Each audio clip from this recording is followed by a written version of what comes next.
Recently, I shared a word, and it was from Isaiah chapter 55. And a particular verse has really stuck with me since I shared it. And it goes like this in Isaiah chapter 55. It says, "Incline your ear and come to me. Hear, and your soul shall live. And I will make an everlasting covenant with you, the sure mercies of David." And as I was reading that and sharing it with the congregation, and now sharing it yet again today, it's so important that we're inclining our ear to hear what God is speaking to us.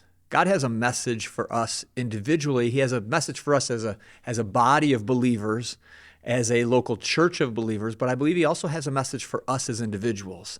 And that's why we need to be inclining our ear. We've got to hear what God is speaking to us. It gets me thinking about this story in the book of Deuteronomy when Moses, he's fading away. He's now lived his 100 plus years. I think it's 120 years. And he turns to the people, and I want to read that to you. It's so important that we see that the people needed to hear this word. They needed to understand this covenant that God established with them. They needed to incline their ears. In Deuteronomy chapter 31, verse 6, 7, and 8, it says, "Be strong and of good courage. Do not fear nor be afraid of them. For the Lord your God, he is the one who goes with you.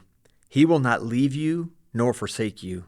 Then Moses called Joshua and said to him, in the sight of all Israel, "Be strong and of good courage, for you must go with this people to the land which the Lord has sworn to their fathers to give them, and you shall cause them to inherit it.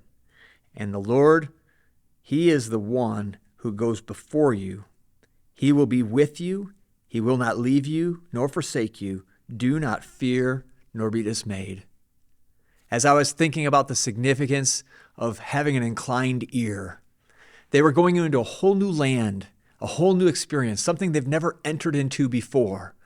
Everything was going to be different. Moses himself was saying, "Hey, I'm done. Joshua's going to lead you here." Could you imagine the dismay of the people that had literally been under Moses for all these years, and he'd seen his faithfulness, and now they're being handed off to this new leader? They needed to hear a heard word.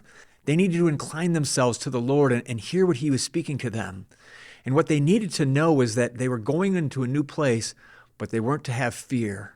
They were to know that the Lord was taking them in and he was going before them.